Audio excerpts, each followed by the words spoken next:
Hey guys, so today I want to make kind of a different video for you. I wanted to make a video on kind of answering the question and also giving advice on what you should pay or what I should pay when collecting military stuff. And I got my notebook here with me and just some different information, ideas, things to keep in mind just for you guys to kind of help you along the way with your collecting. And so, it's always good to research and study. You've used reference materials when you're going to start collecting really anything. That way, you have understanding and knowledge because knowledge is power. So use reference materials, online.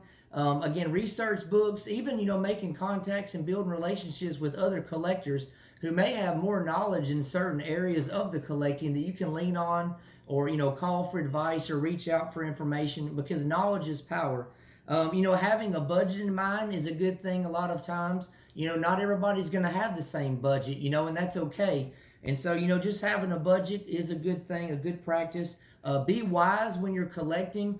You always want to make good decisions. You don't want to be reckless with buying or again anything. You always want to use good, common sense, good business sense. I would say. It's okay to be picky and choosy. Instead of just wanting everything. Sometimes you got to just pass on certain things that maybe you don't really want, or maybe you've got too much of already, and then maybe something else will end up in your lap, or you'll stumble on something even better, and you'll be thankful you saved that money and didn't buy something that you really didn't want or need for your collection. Learn how to haggle, especially if you're at like a flea market or something like that, not necessarily an antique store or a place like that, antique mall, but or a gun store, but maybe again estate sale, maybe a little bit a yard sale, flea market. Learn how to haggle. If there's a price that's been given to you that's maybe a little bit more than you want to pay, or maybe it's a little bit too high or expensive in your book, learn to say, hey, I know you're asking $50 for this. Would you take 40? Or would you take 30? Or hey, you're asking $100 for this. Would you take 75? I mean, the worst case scenario is they can say no. But I mean, at the same time, you be wise. Like if somebody's got something they're wanting $100 for them, I wouldn't offer them $10 and insult them. But just keep that in mind. It's okay to haggle back and forth and everything because everybody wants a good deal. The seller wants a good deal. The buyer wants a good deal. Both parties usually want to feel comfortable about the transaction. So haggling is not a bad thing. Cash money can be a good thing as well.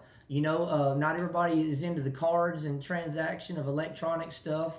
Nowadays, you do got to be careful with electronic stuff because there's so many scams and stuff, So cash money is a good thing in a lot of cases, because being able to put money in the seller's hand, counting, tens or 20s or hundreds, just putting that cash money in their hand can really, make them feel more comfortable or maybe even want to work with you more on the price instead of, just dealing with an electronic transaction where you can't physically see the money that's being, given back and forth. So cash money is a good thing.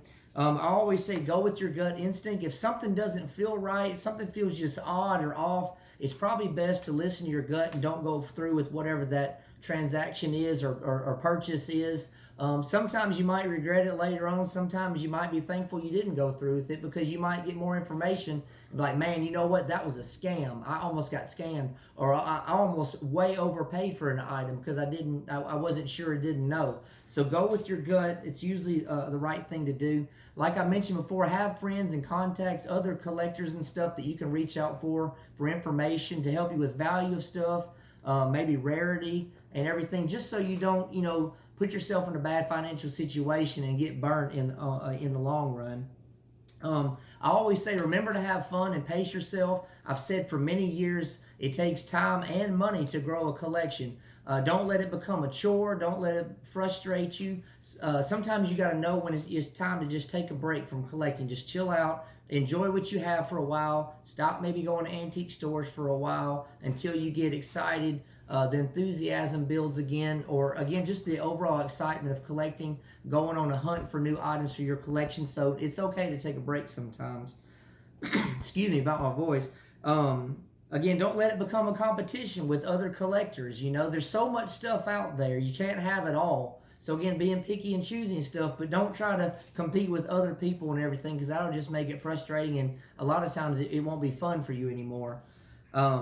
Sometimes, you know, you won't always get your money back when you buy stuff. Just think of somebody restoring an old car. They put a bunch of money into it. When it comes time to selling it, they might take a loss on it. All the money they've put into getting the car how they want it or restoring it how they like for it to be. Just like there's certain things in your collection you might just go ahead and pay up for, maybe pay a little bit too much for, but again, it's something you really want. It's filling a hole or a void in your collection, and you don't mind paying a little bit more, knowing that on the back end there's a chance you might break even or take a little bit of a loss if you had to sell, you know. But you don't want to make a habit of a lot of that, you know, because whenever you buy stuff, you want to think long term, like retirement maybe, or just, you know, again, long term where you might want to sell something down the road, and what can I buy this for, and what can I potentially sell it for? Am I going to break even? Can I make a little bit? Can I make a lot?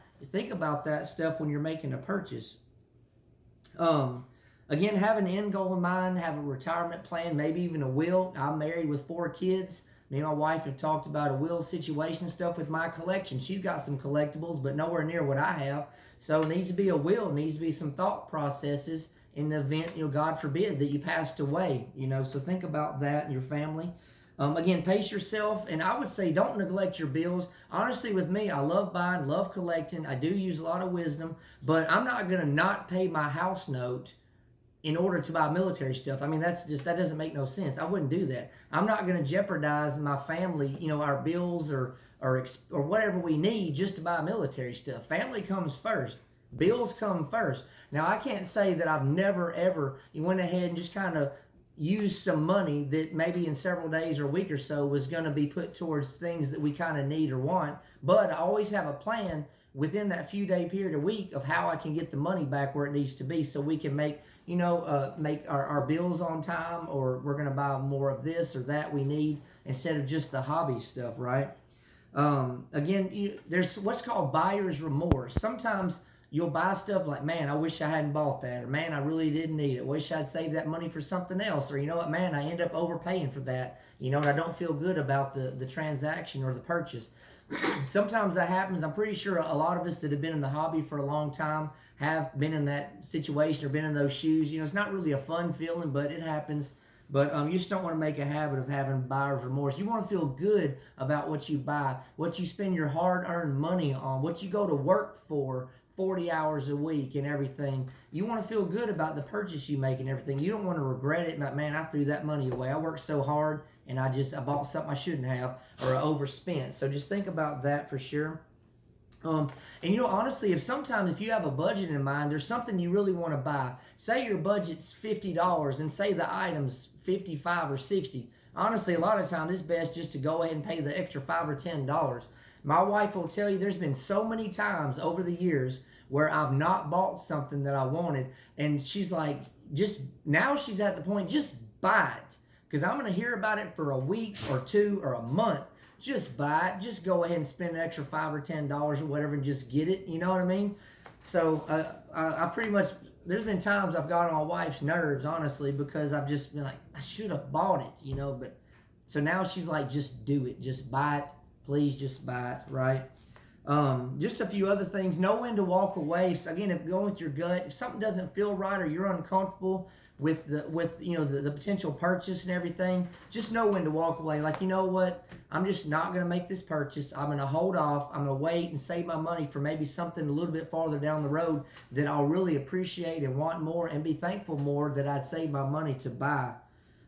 Just also know about what's common, uncommon, rare. You got to think with military stuff, most of the stuff, there was millions made. There were 20 million World War II helmets made, or more than that. You know what I'm saying? There are 6 million M1 Garands and stuff. There's millions of stuff out there. It's not rare. Don't let people trick you and fool you with the description of what they're trying to sell. They'll put rare in all capital letters or whatever. It's not rare.